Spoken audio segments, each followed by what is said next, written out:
My name is Margaret Lawson, and last night my son looked me in the eyes in front of half the family and told me I needed to kneel before his ex-girlfriend and apologize because I had ruined her life. Over a child she claimed was his. Trust me, you'll regret skipping this story. So before you sit back and listen, take a moment to like the video and subscribe to Grace's Truth. Now get in the mood to listen to this story because it might be the ultimate sweet revenge. It all began over dinner, the kind of Sunday dinner that's supposed to be comforting, warm, full of chatter about work and weather and little league games. I had roasted chicken, mashed potatoes, and green beans on the table. The scent of rosemary still hung in the air. But the way my son Daniel kept glancing at his phone made the back of my neck tense. He wasn't alone. She was there. Amanda. The woman I had once prayed would disappear from our lives for good. My stomach tightened the moment she walked through my door holding a little boy by the hand. I'd seen her in pictures Daniel posted online, glossy smile, sharp eyes, but this was the first time I'd seen the child in person. He looked about 4, clinging to her leg, peering up at everyone like a tiny sentry guarding his mother. We hadn't exchanged more than a polite hello before Daniel clinked his glass. The noise silenced the table. He stood shoulders squared, jaw tight. "I have something to say," he began. His tone was sharp enough to slice through the quiet. "It's about my son." My fork froze halfway to my mouth. "Your son. This is Ethan." He gestured to the boy. "My son. And Mom." He looked right at me, his voice hardening. "You owe Amanda an apology. A real one. On your knees. Tonight." The words hit me like a slap. For a second I thought I'd misheard him, but Amanda's little smirk told me I hadn't. My sister Karen, sitting across from me, made a startled noise. "Daniel, what?" He cut her off. "She's never been welcomed here. Mom made sure of that. And now she's raising my child alone because my own mother decided she wasn't good enough." I could feel the heat creeping up my neck. "Daniel, No," he snapped. "You don't get to speak yet. You'll hear the truth first. Amanda was pregnant, and instead of helping her, you turned your back. You made her life hell. And now she's raising my son without any support from you. So tonight you're going to make it right. You're going to kneel in front of her here in front of everyone and apologize." The room was dead silent. Even the boy seemed to sense the electricity in the air. I looked at Amanda. She didn't say a word. She didn't need to. The smug tilt of her chin said enough. I forced myself to take a slow breath. My hands trembled not from guilt, but from the sheer audacity of it. "Daniel," I said evenly, "are you telling me you're certain this child is yours?" His eyes flashed. "Of course he is. I know it." "How?" My voice was calm, but my heart was pounding. "Did you get a DNA test?" He hesitated. A fraction of a second, but I saw it. The flicker of doubt. Amanda jumped in. "We don't need one. He's your grandchild, and you're trying to deny him because you've hated me from the start." I swallowed my words, my instincts screaming to speak. "Not yet. Not here." Dinner resumed, but the air was brittle. Every scrape of a fork against a plate sounded like a hammer strike. Daniel didn't look at me again. Amanda kept whispering in his ear, her eyes flicking toward me with quiet satisfaction. I kept my face neutral, but inside memories flooded back nights Daniel had come home broken after another fight with her, the lies she'd spun, the way she'd almost cost him his teaching job with one false accusation. And now she was back, with a child, claiming it was his, demanding I kneel. No. If she wanted a war, she'd just declared it at my table. The moment Amanda's face appeared in my doorway that night, every warning bell in my head had gone off. But it wasn't just because of the smug smile or the way she carried herself like she'd already won. No, it was because I'd lived through the chaos she brought into Daniel's life before. Years ago, when he first introduced her, I had tried to be gracious. She was pretty charming and knew exactly how to light up a conversation. But there was something in her eyes, an alertness that wasn't warmth, but calculation. I noticed it when she asked too many questions about Daniel's salary, about my house, about my savings. At first, Daniel was smitten. He was 26, fresh in his teaching career and eager to believe in love. She played the part perfectly, the supportive girlfriend, the understanding listener. But then cracks began to show. I remember one night in particular. It was past midnight when Daniel came to my house, knocking softly, his face pale. He said they'd had a fight over something small, he insisted. But as he sat at my kitchen table, he admitted she had accused him of cheating because he'd liked an old friend's photo on social media. He tried to laugh it off, but his hands shook as he sipped his tea.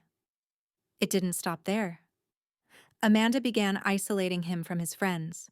She'd pick fights before important events, then call his workplace to check on him, as if monitoring his every move. When she found out I'd warned Daniel to slow down and think before proposing, she turned her fury on me. There was the night she showed up at my door, uninvited, tears streaking her face, accusing me of poisoning her relationship. I didn't engage. I simply told her it wasn't the time or place. She left in a storm of insults, and a week later, Daniel confided that she had accused him of being under his mother's control in front of his colleagues at a school fundraiser. The worst came about a year into their relationship. Daniel called me, his voice shaking. Amanda had told the school principal that Daniel had made inappropriate remarks to one of her friends. The friend denied it outright, but the damage was done. Daniel had to undergo a humiliating internal review. It nearly derailed his career before it even started. After that, he ended things. It wasn't easy. Amanda didn't go quietly. She sent dozens of texts, left voicemails late at night, and even followed him to the grocery store once. I thought we were finally rid of her when she moved out of state. That was 4 years ago. Now here she was, standing in my dining room like she belonged there, a child at her side, acting as if the past had been erased. I could see Daniel had changed since being around her again. He used to speak with quiet confidence, but tonight, he spoke in clipped, defensive bursts, as if every word was a battle. His eyes darted between me and her like a man caught between two fires. When dinner ended, I excused myself to the kitchen under the pretense of making tea. From the doorway, I could see Amanda leaning in close to him, whispering, her hand on his arm. He didn't look at her. He just stared down at the table, jaw tight. Karen slipped in beside me and lowered her voice. Maggie, what's going on? You don't believe this, do you? I shook my head. Not without proof. And if she has none? Karen asked. Then she's lying, I said flatly. But I knew Amanda. She never made a move without a plan. If she was here claiming the boy was Daniel's, she'd already thought through how to sell the story. Still, there were things she couldn't control: timelines, records, people who'd seen her with other men. And I was going to find them. Because if she thought I'd kneel before her, she was about to learn that the Lawson women don't bow to liars. The next time I saw the boy was 2 days later. Daniel called, his tone brisk, almost businesslike, asking if I could spend some time with my grandson so Amanda could run errands. I could hear Amanda's voice faintly in the background, giving instructions as if I were the help. I agreed. Not because I accepted their claim, but because I wanted a closer look. When they arrived, Amanda didn't step inside. She stood on my porch with that practiced smile. He's shy, she said, but he'll warm up if you give him sweets. She handed me a backpack and a juice box like she was passing off a parcel. Don't talk about his father. We've decided to let him come to terms with that when he's older. That alone sent up a red flag. The boy, Ethan they called him, was small for his age. His hair was a deep chestnut, his skin pale, and his eyes sharp. Too sharp for a child, like he'd learned early to watch people carefully. Hello, Ethan, I said softly. He didn't answer. He just looked at me, then at the floor, and walked past me into the living room. I followed, studying him as he wandered around, touching picture frames, running his fingers along the shelves. He paused at a photo of Daniel in his 20s, tall, broad-shouldered, grinning with a baseball cap on backward. Is that my dad? he asked suddenly. I froze. Yes, I said carefully. That's Daniel. He tilted his head. He doesn't look like me. The bluntness startled me. What makes you say that? He shrugged. Mom says I have my dad's eyes, but mine are brown, his are blue. I sat down on the couch, my mind spinning. Has anyone ever told you where you got your eyes from? He shook his head and went back to looking at the photos. Later, when I offered him a cookie, he took it politely but didn't eat it. Instead, he set it down and asked, "Why don't you like my mom?" I kept my tone even. I don't dislike her. We just haven't always agreed on things. He nodded like he understood more than he should. Then, with a child's casual cruelty, he said, "She says, you're mean." I smiled faintly. Well, sometimes people say things when they're upset, but you can always ask me anything you want to know. He gave me a look, that same alertness Amanda had, and then busied himself with a toy car. When Amanda returned, she didn't ask how the visit went. She just scooped Ethan up, kissed his head, and gave me a tight smile. See you Sunday. Daniel's coming too. After they left, I sat at the kitchen table and thought about what Ethan had said. The eye color alone didn't prove anything I knew that much, but it fed the unease that had been growing in my gut. If Amanda was lying, she was using this boy as her shield. And if Daniel was blindly believing her, he was walking straight into a trap that could cost him everything. I needed facts, dates, evidence. Something she couldn't spin. Because my son's loyalty was clouded by guilt or love, but mine was sharpened by memory. And I was just getting started. By Sunday, I'd already decided there was no way Amanda would get the public humiliation she was demanding, but I underestimated just how quickly they'd turn up the pressure. It started in the group chat my family uses for holiday planning. Daniel posted a photo of Ethan on the swings captioned, "Can't believe I lost 4 years of his life because of misunderstandings." The comments poured in from cousins, aunts, and people who barely spoke to me otherwise. "So happy for you, Daniel. Ethan's lucky to have such a devoted dad.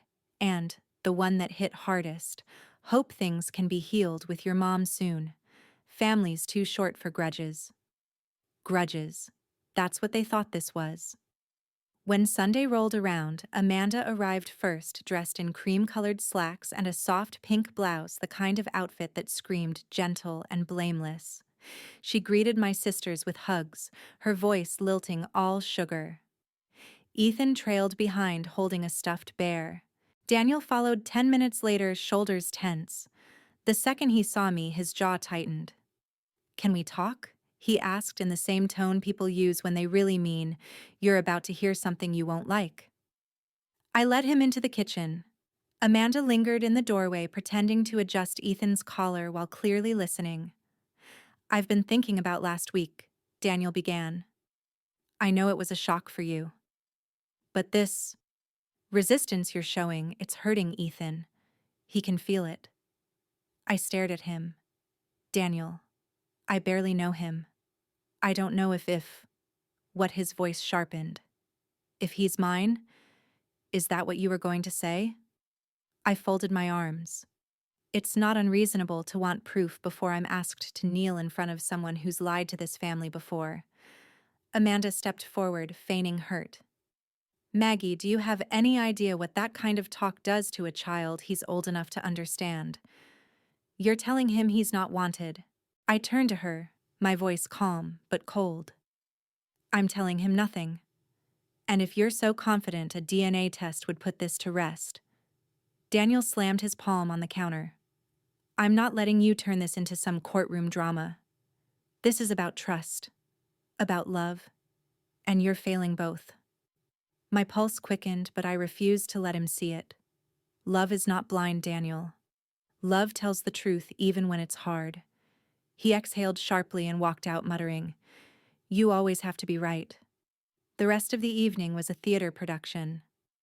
Amanda laughed too loudly at jokes sat close enough to Daniel to seem inseparable, and made sure Ethan stayed near her, a prop in every scene. I caught her glancing at me, often gauging my reactions. After dinner, as guests were leaving, she cornered me in the hallway. "Look," she said, her tone low. "You can make this easy or hard. Daniel wants peace. I want peace. But if you keep pushing, people will start asking why you're so set against your own grandson. You'll look cold, cruel." I met her gaze without blinking. "If you want peace, stop demanding my public submission. Until then, I'll be as cold as necessary." Her lips curled in a faint smile. "Then I guess we'll see how much frost you can survive." That week, the calls started. My sister Karen rang saying she'd heard from Amanda that I'd refused to acknowledge Ethan. Then my younger brother emailed me a link to an article about estranged grandparents with a note. "Reminded me of you." I knew exactly what Amanda was doing, painting me as the villain drip by drip, until even the people closest to me doubted my heart. Daniel came by midweek with Ethan in tow. "We're going to the park," he said, "but I wanted you to see him." Ethan waved shyly, then pulled a drawing from his backpack, 3 stick figures holding hands. Over each head was a name in crooked letters: "Mommy, Daddy, me." "See," Daniel said softly. "He's starting to hope you'll be in the next one." I crouched to meet Ethan's eyes. "That's a lovely picture. Maybe next time you can draw Grandma too." Daniel smiled faintly until I added, "And maybe by then, we'll know for sure who Daddy is." The smile vanished. He didn't speak to me for the rest of the visit. That night, I sat at my desk staring at the family photo from years ago, the last one before Amanda entered the picture. We looked happy. We were happy. And I realized that if I didn't act soon, she'd not only rewrite the present, she'd rewrite the past. I began making calls. Old colleagues of Daniel's. Friends who'd been around during Amanda's supposed pregnancy. People who might remember dates, timelines, and other names in her orbit. Every truth she had hidden would be brought into the light. And when it was, I wouldn't just refuse to kneel, I'd make sure everyone saw who had been standing on the real truth all along. The moment Amanda closed her fingers around Daniel's loyalty, I knew I didn't have months to work with. I had weeks, maybe days, before her version of the truth hardened in everyone's mind like cement. So I started where she'd least expect me to, quietly, methodically, with people she thought were long gone from her life. That first night, I opened my old planner from the year Daniel and Amanda broke up. I'd kept every scrap of paper, school event flyers, birthday invitations, even the napkin with Amanda's number scrawled on it the first time she came over. I flipped to the pages from late summer, the time Daniel told me Amanda had announced her pregnancy. There was a glaring hole in her story. She claimed Ethan had been born in late May, which would mean conception in late August. But in late August, Amanda had been out of town. I remembered it vividly because Daniel had mentioned she'd gone on a girls' trip to the coast with her co-worker, a man named Tyler, who just happened to be there too. The next day, I called one of Daniel's old colleagues, a sharp woman named Lacey, who'd never been Amanda's fan. We hadn't spoken in years, but when I mentioned Amanda's name, she didn't hesitate. "Oh, I remember," she said. "That trip to the coast." She came back with a tan and stories about how Tyler looked out for her after she got too drunk one night. Daniel didn't like it, but he was still in deep back then. I asked Lacey if she'd heard anything about Amanda being pregnant that fall. There was a pause. Pregnant. Not in the fall. She didn't start saying that until after Christmas, and even then it was vague. "But I'll tell you something, she took a week off in September, said she was sick." Tyler covered her shifts. A week off. In September. That didn't fit with the neat timeline Amanda had been spinning. After we hung up, I called Karen. "Do you remember when Amanda told us she was pregnant?" I asked. Karen thought for a moment. "It was after Thanksgiving dinner. She came in late, made this big dramatic announcement, and Daniel looked like a deer in headlights. That was it. I could feel the threads pulling apart. If her pregnancy announcement had been 2 months later, then she claimed Ethan's birthday didn't line up. Still, suspicion wasn't proof. I needed something concrete. So I drove to the little town where Amanda had lived back then. It's amazing what people will tell you when you buy them coffee and remind them of old gossip. The woman who ran the corner store near Amanda's apartment remembered her well. She came in with Tyler all the time, she said, leaning on the counter. Nice enough, but they argued a lot. One time in October, she was crying and said something about not knowing how to tell Daniel. Tell Daniel what my instincts told me the answer was exactly what she was hiding now. On my way back, I stopped by the county office. I knew I couldn't get Ethan's birth certificate without cause, but I could check hospital records for that week in May. Sure enough, there was a birth under Amanda's name, but not at the hospital near Daniel's place. She'd given birth at a hospital 2 hours away, closer to where Tyler lived. My hands tightened around the steering wheel as I drove home. This wasn't coincidence. This was orchestration. That evening, Daniel called. His tone was clipped. Amanda says you've been asking around about her. Is that true? Yes, I said plainly. I have questions that deserve answers. His voice hardened. She's the mother of my child. This witch hunt is going to stop. Now. Daniel, I said, keeping my voice steady, if Ethan is your child, the truth will protect him. If he isn't, the truth will protect you. There was silence. Then he hung up. The next morning, Amanda showed up at my door without Ethan. She didn't bother with pleasantries. I don't know what you think you're doing, Maggie, she said, stepping closer than I liked. But you need to understand something. You're only making Daniel hate you. Keep digging and you'll lose him forever. I met her gaze. If keeping him means living in your lie, then I'd rather lose him. Her smile didn't reach her eyes. You always think you're the smartest person in the room. Just remember, you're not the only one who knows how to play this game. She left without another word, but I watched her walk down the driveway, her shoulders stiff, her head held high.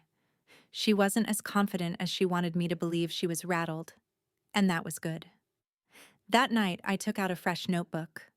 On the first page, I wrote 2 names in bold letters, Amanda and Tyler. Under Amanda's name, I listed every inconsistency, every date that didn't match, every witness who remembered things differently. Under Tyler's, I started gathering anything that tied him to Amanda during the time Ethan would have been conceived. By midnight, I had a plan. I'd invite Daniel and Amanda to a family discussion, but also quietly invite 2 other people, Lacey, who could confirm the timeline from work, and Karen, who had been there for Amanda's big announcement. If Amanda wanted to fight this in the court of family opinion, I'd build my own jury. One thing was certain: the truth was no longer just a suspicion in my mind. It was a shadow taking shape. And when it finally stepped into the light, Amanda would regret every step she took into my home. I knew I couldn't keep playing this game on Amanda's terms. If I confronted her directly in front of Daniel, she'd twist every word. If I tried to bring up the inconsistencies in the family group, she'd paint me as paranoid. No, this needed to be just him and me, with no one else feeding him lines. So I called him on a Tuesday morning. His voice was flat when he picked up. Daniel, I need you to come over tonight. Alone. A pause. Is this about Amanda? This is about you. And me. And the truth. I didn't wait for him to agree. I just told him I'd make his favorite stew and hung up. By the time evening rolled around, the house was quiet except for the simmering pot on the stove. I'd left the table set for 2, the good china, a subtle reminder of the years when it was just the 2 of us against the world. When Daniel walked in, he didn't sit. He leaned against the doorframe like a man bracing for a storm. This is going to be quick, he said. I'm not here to fight. Good, I replied. Then you won't mind answering a few questions. His jaw tightened. Go ahead. I took a deep breath. Do you remember when Amanda told you she was pregnant? He blinked. Of course. Late summer. August. Wrong, I said softly. It was after Thanksgiving. Karen remembers. Lacey remembers. Even Amanda's old neighbor remembers her saying nothing until December. Daniel's eyes narrowed. So So if Ethan was born in May, she's either a medical miracle or someone's lying about the dates. He shifted uncomfortably. You don't know what you're talking about. I know she wasn't even in town in late August. I know she spent that time with Tyler. And I know she gave birth at a hospital 2 hours away, near where he lives. The color drained from his face. You've been digging. Yes, I said. Because you're my son and I won't watch you build your life on a lie. He looked away, his hands balling into fists. You're just trying to make me doubt her. She's already done that for me, I said. Daniel, if you have nothing to hide, if she has nothing to hide, then one simple thing will settle this: a DNA test. His head snapped toward me. No. The force of it made me blink. Why not? Because it's insulting, he snapped. Because it tells her you don't believe her. I don't, I said plainly. And deep down, I don't think you do either. His mouth opened, then closed again. For a moment, I saw something in his eyes, fear, not anger. But it was gone as quickly as it came. You've always hated her, he said, but the words lacked conviction. No, I corrected. I've always seen her clearly. There's a difference. We stood there in silence, the stew cooling on the stove. I could hear the ticking of the old kitchen clock. Finally, he spoke, his voice quieter. Do you have any idea how hard it is to think maybe your son isn't yours? My heart softened, but I didn't step toward him. Yes, and that's why you have to know for sure. If he is yours, I'll welcome him with open arms. But if he's not, you deserve to know who's been lying to you. He shook his head slowly, like the weight of the choice was pressing down on him. She'll never agree. Then you have your answer, I said. He turned and walked toward the door. At the threshold, he stopped. You don't know everything, Mom. Then tell me, I said. But he didn't. He just left. That night, I couldn't sleep. I kept replaying that flicker of fear in his eyes. It wasn't the fear of losing Amanda, it was the fear of finding out the truth. By morning, I knew the crack in his resolve was there. And if I could widen it just enough, he might start asking his own questions. I didn't have to wait long for the next move. Amanda called me the next day. Her voice was bright, too bright. Daniel told me you had quite the chat last night, she said. Yes, I replied. And I told him the same thing I'm telling you now: a DNA test is the only way forward. Her voice hardened. You'll never get one. We'll see, I said. Because the more you refuse, the more everyone will wonder why. There was a sharp inhale on the other end, then she hung up. I knew then that the private confrontation had done exactly what I needed. It had planted doubt in both of them. Doubt is a slow poison, and I was willing to wait for it to work. It didn't take long for Amanda to go on the offensive. By Friday, the whispers had started not from strangers, but from people who had once stood beside me at Sunday dinners, people who had known Daniel since he was in diapers. It began with a phone call from my sister-in-law, Nancy. Maggie, I don't know what's going on, but Amanda's telling everyone you're trying to destroy her family. I could hear the hesitation in her voice, like she didn't quite believe it, but was testing the waters. Did she tell you why I asked? She said you're spreading rumors about Ethan not being Daniel's, that you've been digging through her private life and I pressed, and that you threatened to take them to court for custody if they ever split up. I laughed, but there was no humor in it. She really is thorough, isn't she? Nancy sighed. Maggie, I'm not saying I believe her, but it's not a good look. That was the genius of Amanda's approach. She didn't need everyone to believe her completely. She just needed them to doubt me enough to keep their distance. By the following week, 3 of Daniel's old friends had stopped returning my calls. A cousin who used to drop by unannounced suddenly didn't have time.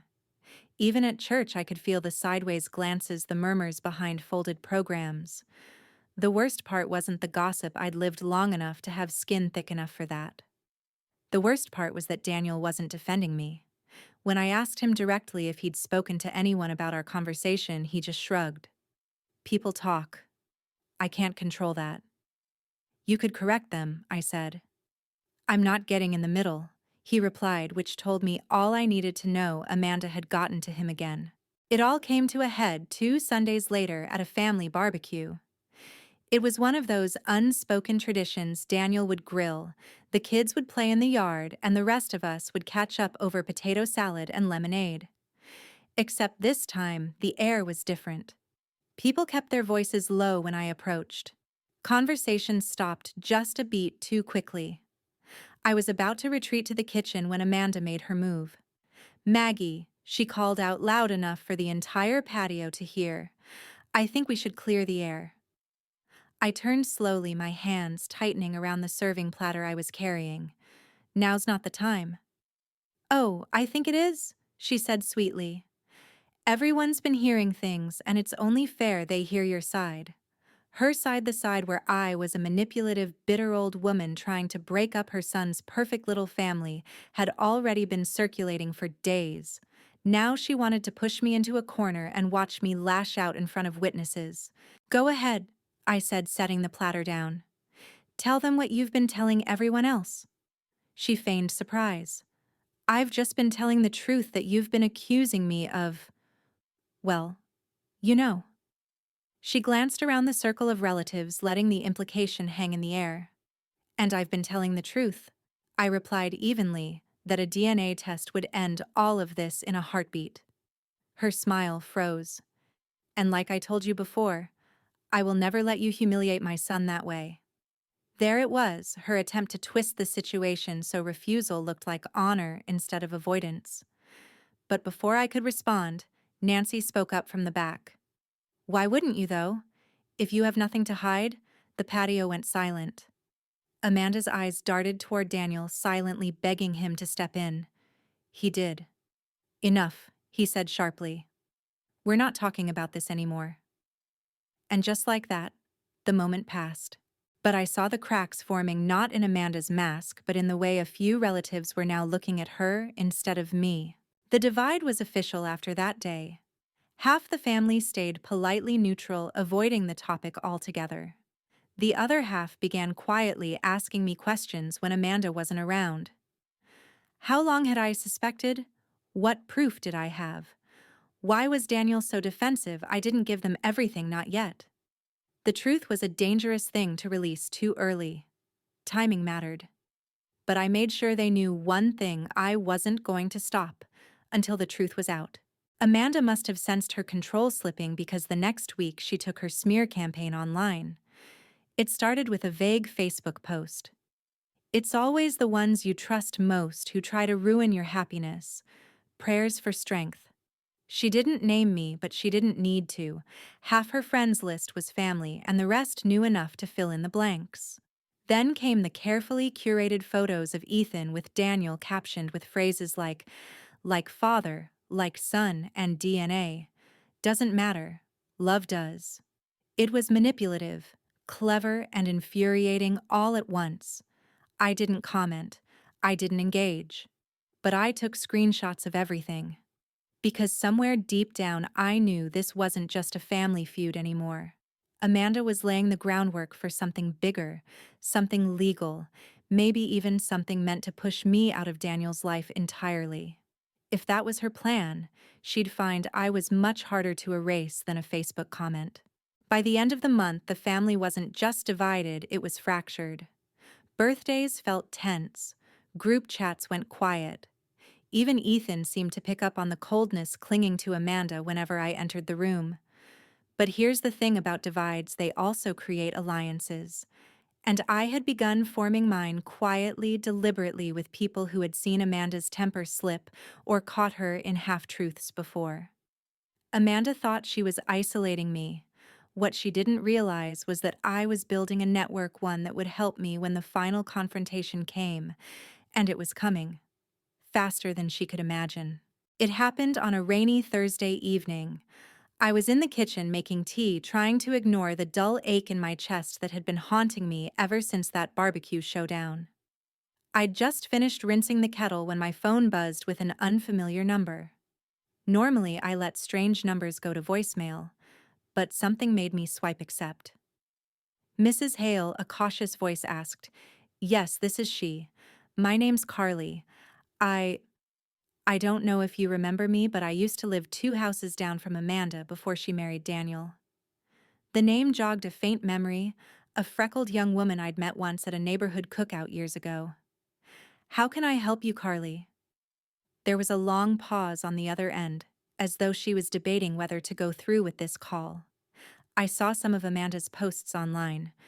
I think you should know, this isn't the first time she's done something like this. My heart rate picked up. Like what she's done the same thing before.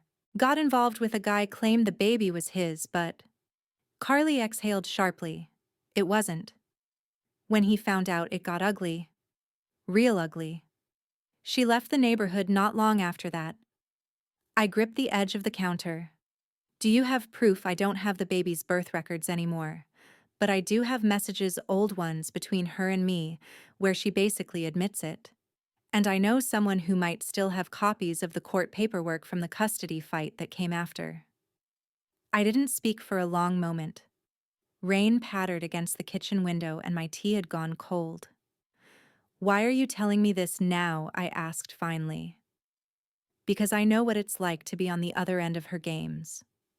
She ruined my brother's life. And when I saw her twisting the story about you, I couldn't just watch it happen again. We agreed to meet the next day at a small cafe on the edge of town. Carly arrived with a worn messenger bag and a nervous smile. Inside the bag was a treasure trove, printed screenshots of old Facebook messages, handwritten notes from the time, and a USB drive she claimed contained a folder of saved texts Amanda had sent her during that period. Most damning of all was a single grainy photo, Amanda visibly pregnant at a baby shower, with a man I didn't recognize. Carly explained that he was the baby's actual father, a man Amanda had publicly smeared when he refused to take responsibility. She's good at playing the victim, Carly said, stirring her coffee. She knows how to cry at the right time, how to twist her story so everyone sees her as the wronged one. I didn't doubt it. I'd been living with that performance for months.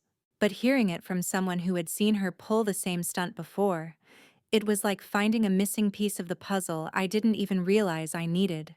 Of course, the question was, how could I use this without looking like I was digging up irrelevant dirt from Amanda's past? If I brought this to Daniel outright, he'd see it as an attack. He'd shut down before I could even finish my sentence. But if I waited, if I let Amanda's pressure tactics escalate just a little further, the timing might make this the card that toppled her entire house of lies. That opportunity came sooner than expected. The following week, Daniel called me in a clipped tone I hadn't heard since he was a teenager, sneaking in past curfew. Amanda says you've been contacting people from her past, he said, without preamble. So Carly had been right. Amanda still had eyes everywhere. I haven't been contacting people, I said carefully. But when someone calls me with information, I'm not going to hang up. He sighed, that weary exhale of someone who's already chosen his side. Mom, this has to stop. You're going to drive us all apart. You think I'm the one driving us apart? My voice came out sharper than I intended. Daniel, if Amanda has nothing to hide, this shouldn't even be an issue. He didn't answer, and the silence between us felt heavier than any argument. That night, I opened Carly's USB drive. The folder was neatly organized subfolders by year, each containing messages and screenshots. I clicked through them, slowly absorbing every detail, every timestamp. There were casual conversations about neighbors, about weather, about her pregnancy cravings, but nestled among them were the damning lines. If he knew the truth, he'd never stay. It doesn't matter, he'll love the baby anyway. And the one that sealed it. You think I'm going to let some DNA test ruin my life? Not a chance. I stared at that last one for a long time. It was practically a mirror image of the conversation we'd had weeks ago. Over the next few days, I worked quietly, methodically. I printed the most relevant messages and had them notarized, not because I expected to use them in court right away, but because it ensured no one could claim they'd been doctored later. I met with two of my most trusted allies in the family, Nancy and my cousin Paul, and showed them just enough to make them understand the gravity of what I had. Neither of them said much at first, but I saw it in their faces, the flicker of realization, the tiny shift in belief. "She's been lying for years," Paul muttered. "This isn't just about Daniel, is it? This is who she is." Amanda still thought she had the upper hand. She didn't know I had the missing piece, the thing that connected her past lies to her present one, in a way even Daniel couldn't ignore forever. And I wasn't going to waste it on a private confrontation. No. When I played this card, it would be in front of the right people at the right moment so the truth couldn't be spun into another performance. I could feel the ground shifting already. The next move would be mine. I didn't invite Amanda to dinner out of kindness. No, I had a plan, the sort of plan that required patience, a steady hand, and just the right stage for the final act. And the dining table with Daniel, a few trusted family members, and Amanda's own mouth was going to be that stage. The idea started small. I told Daniel I wanted to have a family dinner, something to ease the tension that had been hanging over us like a thundercloud.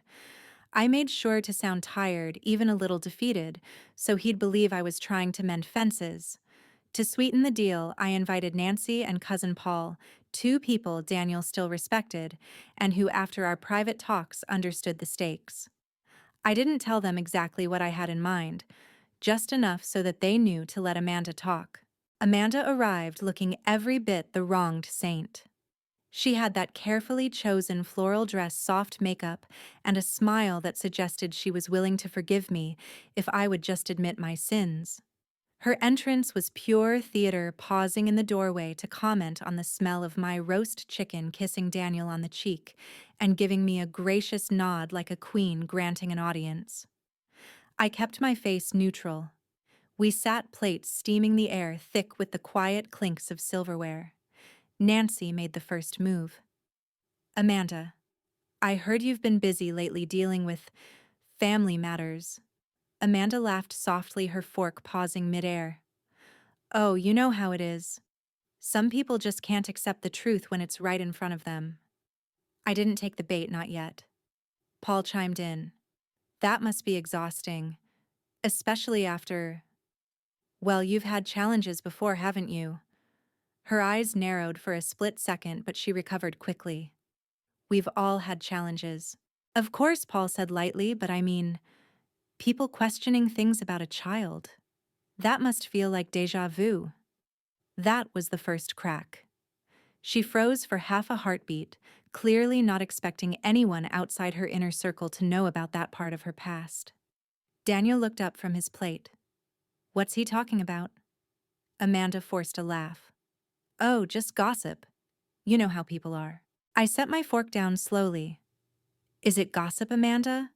Or is it something that's happened before?" Her head snapped toward me. I'm not going to dignify that with an answer. I reached beside my chair and pulled out the thin manila envelope I'd prepared. I didn't open it. Not yet, just placed it gently in front of me like a loaded pistol on the table. "This is from someone who knew you before Daniel," I said evenly. "Someone who remembers what happened with that other man, and the child that wasn't his." Daniel's fork clattered against his plate. What Amanda's lips parted, but no words came out. Her cheeks flushed a blotchy pink. I didn't shove the papers in her face that would have made me look petty. Instead, I slid the envelope toward Daniel. "Read them when you're ready," I said. "Screenshots, messages, things," she said in her own words. Amanda finally found her voice. "This is insane. You're digging up ancient history to make me look bad." "No," I said quietly. "I'm showing a pattern." Nancy leaned in, her tone deceptively gentle. "Amanda, if it's not true, you can say so. Right here. Right now." Amanda's jaw clenched. I don't owe anyone an explanation. That was her mistake. She should have denied it outright. That's what an innocent person would do. But she couldn't, because deep down she knew that denying it would be one more lie that could be proven wrong later. Daniel didn't open the envelope at the table. He just sat there staring at her with an expression I hadn't seen since he was a boy, caught in a lie, a mixture of confusion, anger, and dawning realization. We finished the meal in brittle silence. Amanda picked at her food but barely ate. When they left, Daniel didn't kiss me goodbye, but he did tuck the envelope under his arm. That night, my phone stayed stubbornly silent.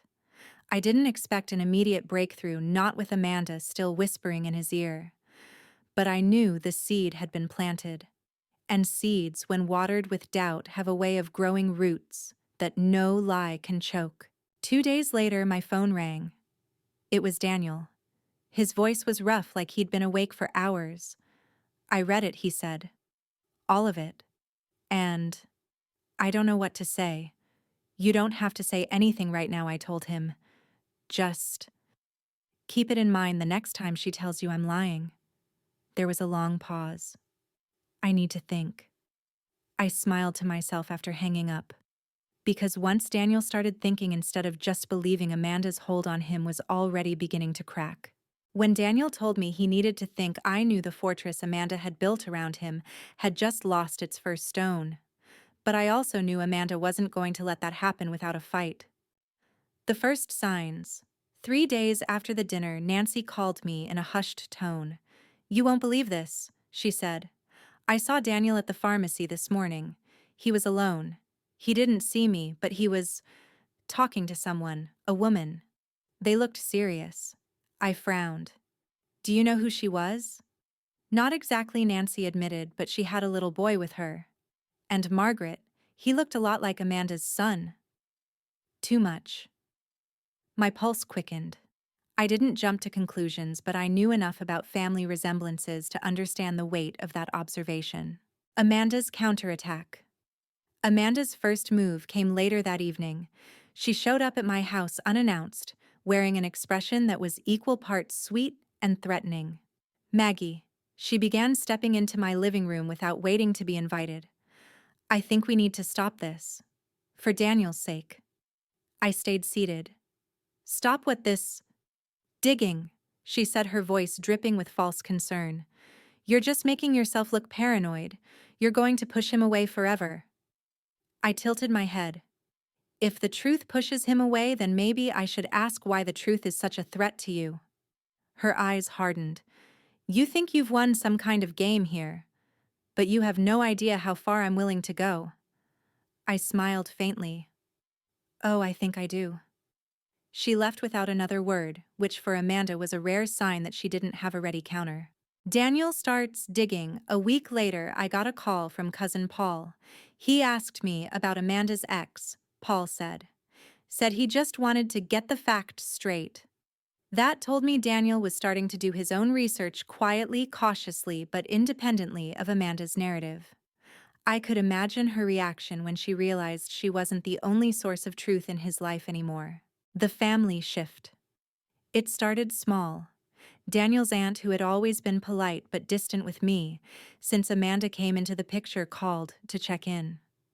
My brother, who had been avoiding family dinners for months, suddenly invited me over for coffee. People were sensing the shift. Amanda's version of events no longer sounded as airtight when Daniel himself was asking questions, instead of parroting her words. Amanda loses her temper. The moment I'd been waiting for came at another family gathering, this one not planned by me. We were at Nancy's house and Amanda arrived with Daniel, both looking tense. Midway through the evening, Amanda cornered me in the kitchen. "You're poisoning everyone against me?" she hissed. "Do you think you can just manipulate him back to your side?" I set down my teacup and met her gaze. "No, Amanda. I'm just giving him the information he needs. What he does with it is up to him." Her voice rose too much for a room full of relatives in earshot. "You're pathetic. A bitter old woman who can't stand to see her son happy." The room went quiet. Heads turned. Daniel's face went pale. The public fracture. Nancy stepped in gently but firmly. "Amanda, maybe you should lower your voice." Amanda realized too late how many people had heard her. Her face flushed and she tried to laugh it off. "Oh, you all know how family disagreements go." But it was too late. That outburst wasn't just a crack in her mask, it was a fracture everyone could see. When they left that night, Daniel didn't take her hand. He walked a step ahead of her, his jaw-tight eyes distant. And I knew I didn't have to do much more. She was unraveling herself. Daniel didn't come around for nearly 2 weeks after Amanda's outburst at Nancy's house. At first, I thought he was retreating the way he used to do when faced with conflict, but there was something different in the silence this time. It wasn't avoidance, it was brewing. A call I didn't expect. One rainy afternoon, my phone rang. The caller ID showed a number I hadn't seen in years. Claire, Amanda's former neighbor from before she met Daniel. Maggie, I don't know if you remember me, but I think I need to tell you something, she said in a rush. It's about Amanda and her son. She told me she'd heard about the tension in the family and felt guilty for not speaking up sooner. I lived next door to her for 3 years. That boy, he's not Daniel's. His father's name is Ryan Holt. I even saw the birth certificate once when Amanda asked me to pick up her mail while she was away. I gripped the phone tighter. Are you certain as I am about my own kids, she said. Ryan was around until the boy turned 2. Then he vanished. Amanda said he wasn't reliable and decided to raise the boy on her own until she met your son. Passing the torch. This wasn't something I could simply hand to Daniel like a gift-wrapped truth. If I did, Amanda could still spin it into a manipulation story. So instead, I gave Claire Daniel's number. If you feel it's right, tell him yourself, I said. He deserves to hear it from someone who owes me nothing. The night he came over. 3 nights later, Daniel knocked on my door. No call first. No Amanda at his side. When I opened the door, his face was pale, his eyes bloodshot. Mom, he said, his voice unsteady. I think I've been wrong about a lot of things. I stepped aside to let him in. He sat at the kitchen table staring at his hands. Claire called me, he said finally. Told me about the boy's real father, about the birth certificate. His voice cracked on the next words. I confronted Amanda. She didn't even deny it, just said it didn't matter, and that I should love him like my own anyway. I could feel the ache in his voice. For all of Daniel's stubbornness, betrayal from someone he loved hit him like a slow, deep bruise. The tipping point. She told me you were against the kid because he wasn't blood. He continued, looking ashamed. That's why He stopped himself, swallowing hard. I'm sorry, Mom, for everything, for making you kneel. For the first time in months, I saw my son's eyes without Amanda's shadow in them. I should have listened to you, he said, but I didn't want to believe she could lie about something like that. Amanda's last move. Even after Daniel had the truth, Amanda didn't let go easily. The next day, she showed up at his apartment sobbing, clutching the boy in her arms. She accused him of abandoning them, of being cruel, of letting his mother break the family. But Daniel had the proof now. And the proof wasn't just on paper, it was in the way Amanda flinched when he asked for a paternity test in writing. Mother and son, again. That weekend, Daniel came over with groceries. Not out of obligation, but because he wanted to make dinner for us like old times. We didn't talk much about Amanda that night. We didn't need to. The air between us was lighter, not because everything was fixed, but because the poison was finally out of the wound. Before he left, he hugged me tightly. I'm not letting anyone come between us again, he said quietly. I believed him. The shift in Daniel's voice when he spoke about Amanda told me more than any long conversation could. He was no longer defending her. He was observing her. And that meant her days of control were numbered. The first crack. It happened at the boys' school. Amanda had been telling everyone that Daniel was the father, PTA members, teachers, even the principal. She wanted to secure sympathy and protect her family image. But when the school requested Daniel's legal signature for a field trip, his absence raised questions. The principal called him directly. Daniel told the truth. Within a week, whispers spread through the parents' group chat. Someone, probably Claire, posted an old photo of Amanda and Ryan Holt at the boys' second birthday, captioned, "Some fathers aren't who you think they are. Amanda's public breakdown." I wasn't there when it happened, but Daniel told me later. At the grocery store, Amanda overheard two women in the produce section talking about that poor man who's been raising another guy's kid. She snapped, yelled, called them liars. When one of them replied, "Maybe you should take a paternity test before you call people liars," Amanda shoved her cart into a display of apples. It was filmed. Of course it was. By evening, the clip was circulating in local Facebook groups. The confrontation at my door. 3 days later, Amanda showed up at my house. Not with tears this time, but with fury. "You did this?" She spat, her hands shaking. "You and your gossip army ruined my life." I stayed calm. "Amanda, I didn't tell anyone except Daniel.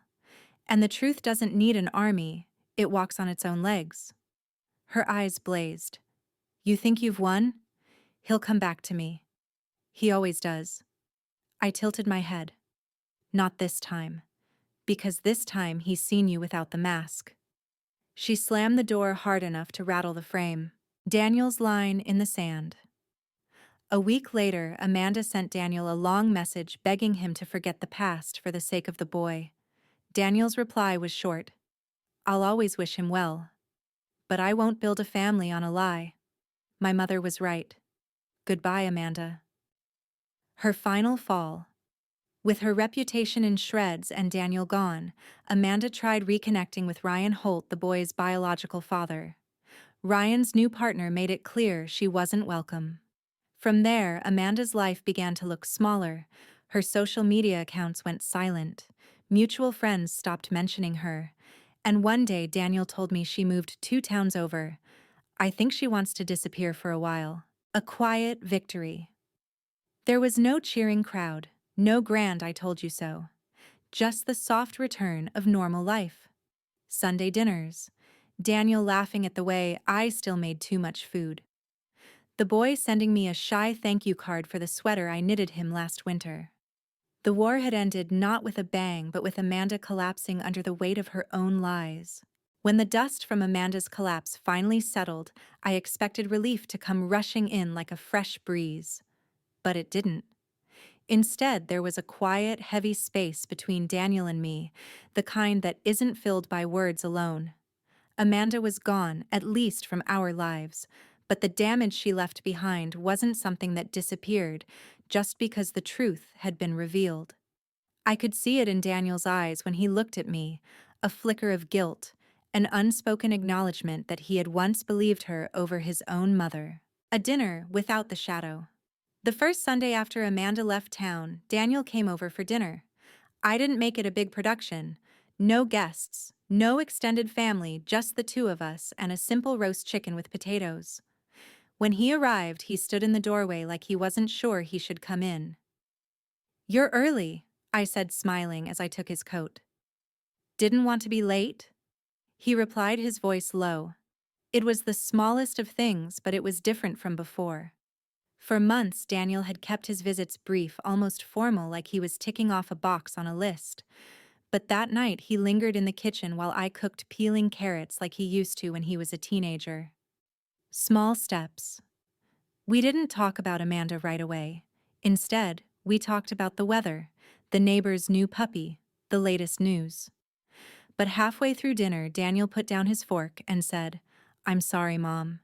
It wasn't just an apology for one moment, it was an apology for everything, for doubting me, for putting me in the position to kneel before someone who had tried to destroy us, for letting someone else's voice be louder than mine in his own head. I wanted to tell him I'd already forgiven him, but I didn't. Because forgiveness, I've learned, isn't just a sentence you say once. It's something you prove over time with actions.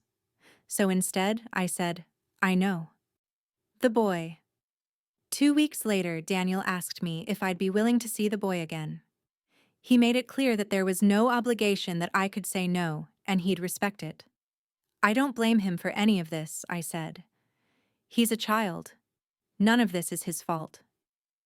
The meeting was awkward at first. The boy, shy, unsure, held onto Daniel's arm like it was a lifeline. But then he spotted the jar of cookies I'd baked, and something in his posture eased. By the time they left, the boy was smiling, his pockets stuffed with cookies for later. Protecting our circle. Daniel and I both agreed on one thing: Amanda was not to be allowed back into our lives in any capacity. No friendly visits, no chance meetings, no late-night calls. Daniel changed his phone number. I blocked her on every possible platform. It wasn't out of cruelty. It was about making sure the roots she'd tried to plant in our lives had no chance to grow back. The unexpected letter. One rainy afternoon, I received a letter in the mail with no return address. Inside was a single page written in Amanda's handwriting. It wasn't an apology, not really. It was more of a half explanation, half justification. She wrote about being desperate, about needing stability for her child, about how she thought Daniel would be the safest choice. She ended it with, "I know you hate me, but I did what I thought I had to do." I burned the letter in the fireplace without showing it to Daniel. Some doors once closed should never be cracked open again. Healing through the ordinary. The strange thing about rebuilding trust is that it doesn't happen through dramatic gestures. It happens in the small, ordinary things. Daniel calling just to say he's making lasagna and asking if I want to come over. Me sending him home with leftovers. Him helping me fix the garden fence without being asked. Little by little, those moments began to replace the bitterness. One final conversation. A few months later, we sat on the porch together, sipping tea as the sun went down. Daniel stared at the horizon for a long time before saying, "You were right from the beginning. I just didn't want to see it. I wanted so badly for the boy to be mine. Maybe because it made me feel like I still had a piece of something I lost." I reached over and squeezed his hand. Wanting to love someone doesn't make you blind, Daniel. But letting someone use that love against you, that's what we have to watch for. He nodded, and for the first time in a long while, I saw peace in his face. The lesson we carried forward. The Amanda chapter of our lives will never be erased. It's there like a scar, a reminder of what happens when truth is pushed aside for the comfort of a lie. But in a way, that scar also binds us together. We survived it. We came out stronger. And we learned that no matter how convincing a voice may be, family trust has to be built on more than words. It needs evidence, honesty, and respect. By the time I walked him to the door that night, I knew we had rebuilt something that Amanda couldn't touch. Not just trust, but a shared understanding that we would never let anyone wedge themselves between us again. I still remember how unusually cold it was that day, even though it was only the first week of March. The wind coming off the river cut through the streets in long, steady waves, carrying with it the damp scent of water and the faint, smoky tang of wood burning somewhere far away. The sky had that dull gray haze that makes it feel like the sun has been erased altogether. That morning, Daniel called me. His voice was lower than usual, husky and slow. "Mom, I want to talk tonight," was all he said. The pause at the end of his sentence carried weight. I could hear something unspoken in it, something heavy. All day, it felt as if the clock in my kitchen was ticking slower than normal, each second dragging like a stubborn child refusing to move forward. I busied myself cooking chicken soup, not just to keep my hands occupied, but because I knew Daniel wouldn't eat anything if he was too tense, and at least this would warm him up. He arrived just as the sky turned dark. The street lamp outside cast a muted yellow glow over his face, revealing the deep shadows under his eyes. He stood there on the porch for a moment, not knocking right away, almost as if he were gathering courage. I opened the door before he could lift his hand, and when he saw me, he gave me a smile that didn't quite reach his eyes. We ate in near silence. The only sounds were the soft clink of the spoon against the bowl, and the wind whistling past the eaves of the house. When Daniel finally set his bowl down, he looked at me for a long time before speaking. "Mom, I've been thinking a lot about everything. I think I've hurt not only you, but myself too." I stayed quiet. I knew this moment didn't come easily, and interrupting him might close the door he had just opened. I I blindly believed everything Amanda told me, not just because I trusted her, but because I wanted to trust her. I wanted that child to be mine so badly that I ignored every sign, every warning. His voice trembled slightly, and when you objected, I saw it as opposition instead of protection. I felt a tightness in my throat, but I kept my expression calm. Daniel, I understand.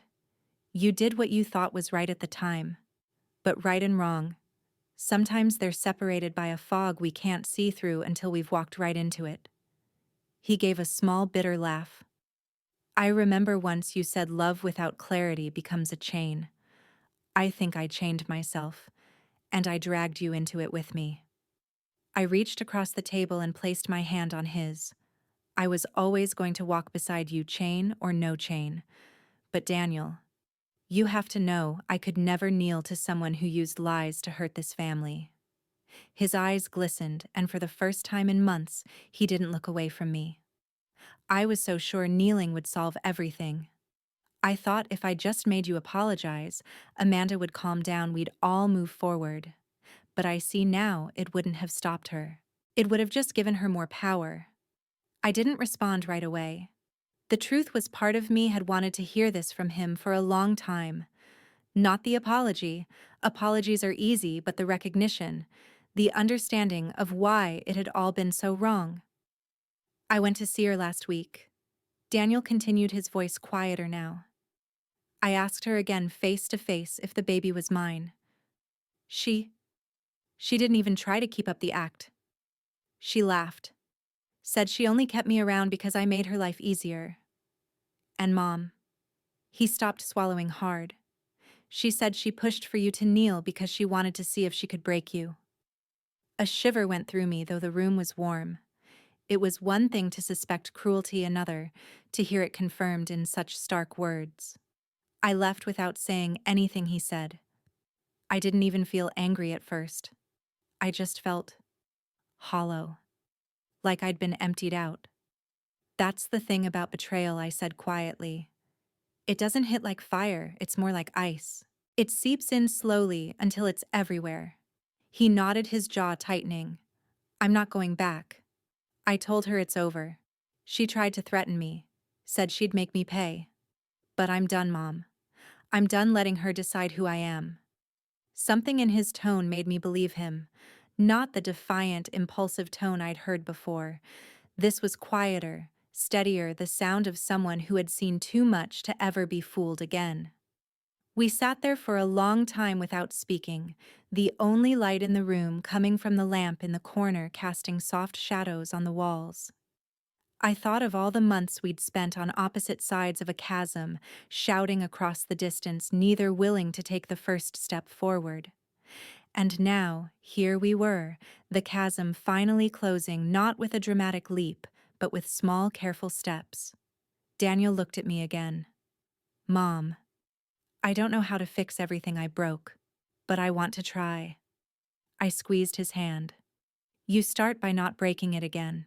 He gave a faint smile, and for the first time in a long while, I saw a flicker of the boy I used to know, the one who would come home from school with scraped knees and stories about helping someone carry their books. When he left that night, the wind had died down and the street was quiet. I stood at the door watching him walk to his car, each step deliberate, like he was measuring the ground before trusting it. He turned back once, raised a hand in a small wave, and then was gone. I closed the door, leaning against it for a moment. My hands were warm from the soup, but somewhere deep inside there was still that cold knot of everything we'd been through. It would take time for that to thaw, but for the first time in months, I believed it would.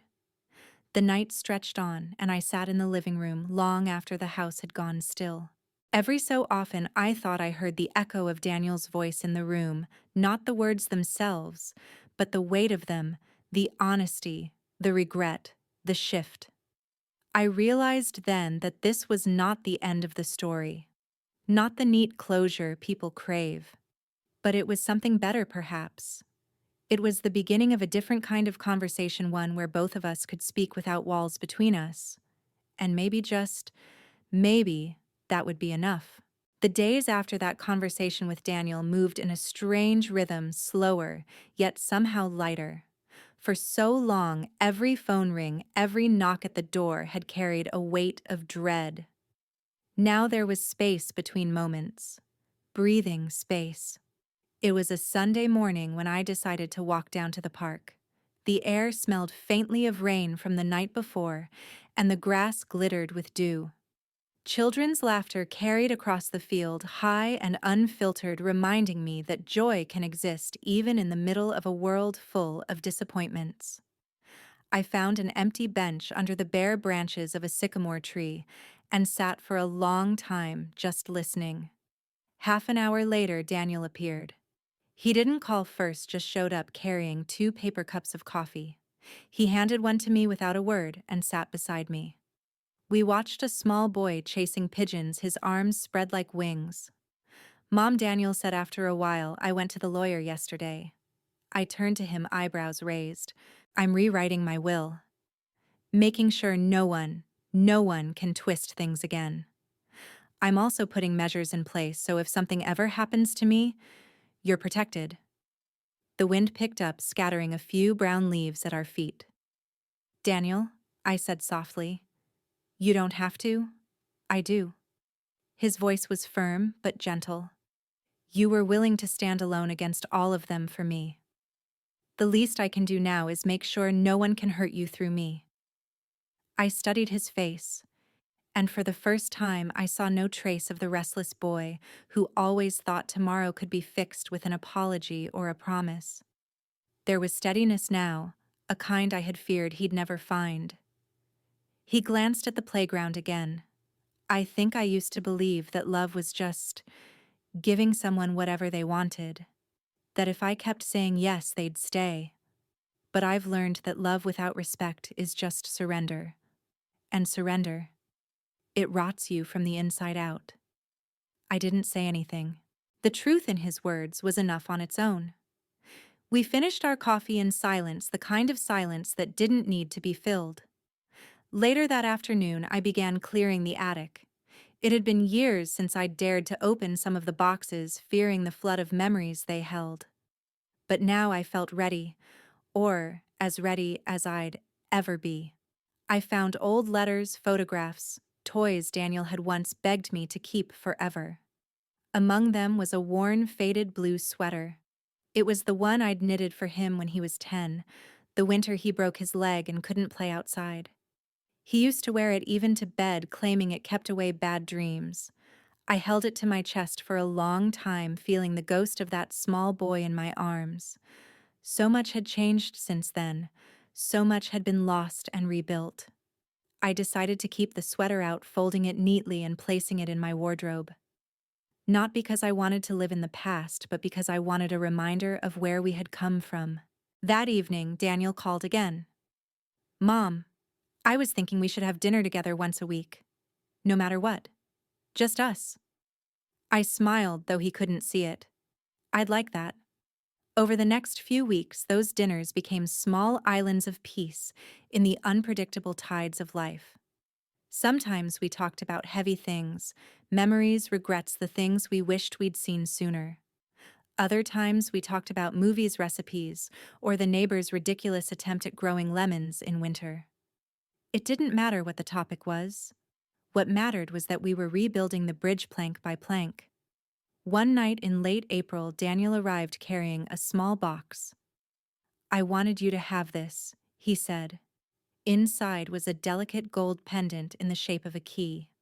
It's not just jewelry, he explained.